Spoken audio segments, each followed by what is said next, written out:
Assalamu alaikum, dear student. I hope you are all fine. In previous lecture, we have discussed about the fairy queen, little introduction, and we have also discussed the life of Spencer, and we have also discussed the political social condition when the fairy queen was written. In today's lecture, we are going to see the other parts of this very story. So moving ahead, you have to see the characters, and we have already discussed character, but once again you have the concept of the characterization, that how user that organized these character in this story, and what are the major character of this story and what are the minor characters. You have to be remember these all things. So actually see the major characters who play the very crucial role in this story.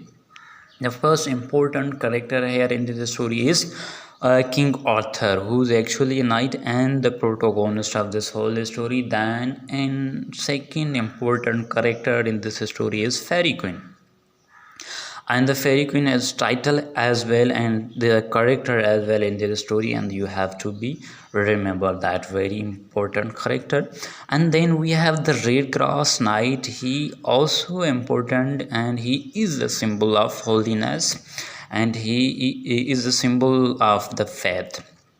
And then the fourth important character in this story is the Una, and actually Una is a symbol of the chastity, the symbol of the purity, and she is the symbol of the true faith of the Christianity.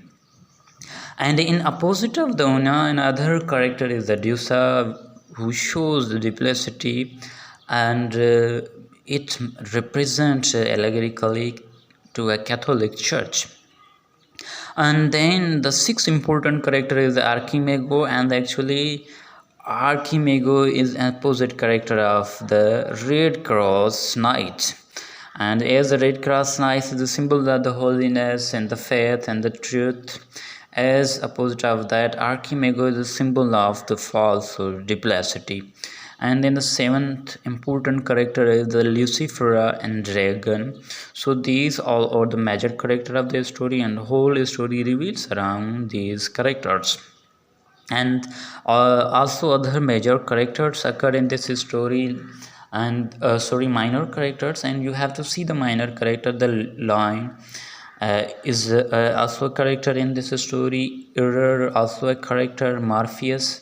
And then the three important characters: Saint Roy, who is without faith, and the Saint Loy, who is without law, and the Saint Roy, who is without joy. These are the three brothers. They also occur in this story.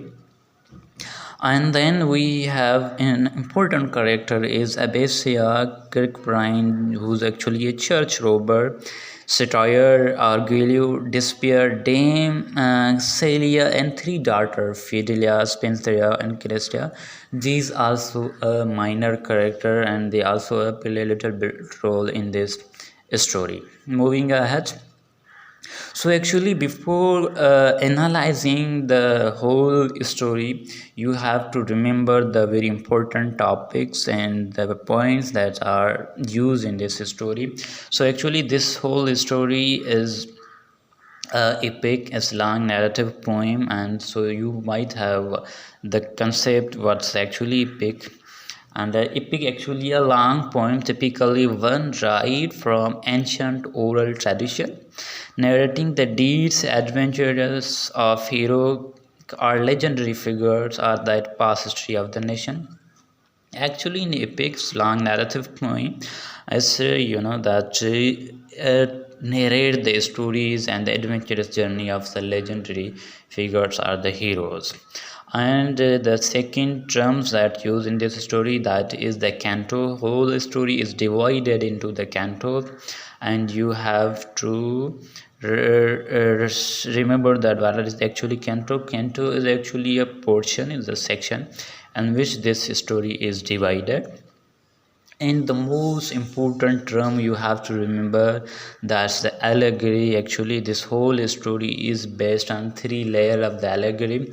First is narrate the political allegory. The second one is that is the historical allegory, and the third one is the religious and the moral allegory. So three layer of this the allegory is used in this story, and you might have the concept what is actually a allegory, and allegory's definition, and you have to remember these all things.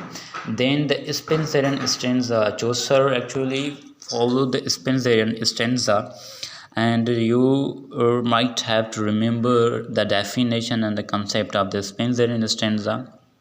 Actually, stanza contain the 9 lines in total and 8 lines in iambic pentameter. Actually, iambic meter is when unstressed followed by stable. Pentameter means here is the 5 meters and the 10 syllables, followed by Alexander line in iambic hexameter. The rhyming scheme of these lines A B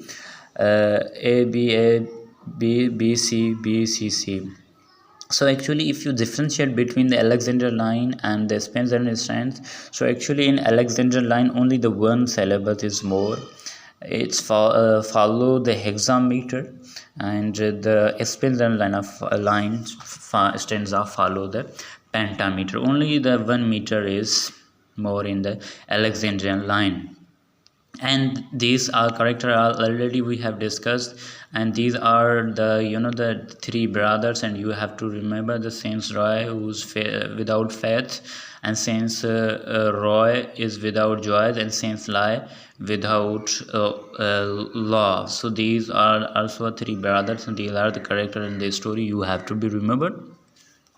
Then the glossary of the important terms, and these are the the layer of the allegory. So actually the fairy queen, as a religiously you have to see this, that the red cross knight is a symbol of the holiness, is a symbol of the faith, and the Una is a symbol of the truth, the symbol of the chastity, and the opposite of these character, the Deusa is the symbol of the duplicity, and the Deusa represent the Catholicism, the Catholic Church, and Orgullo is a symbol of the pride, and the house of pride is the Catholic Church.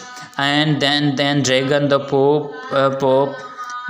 dragon is the Pope, and Una's parents shows the humanity here in this story.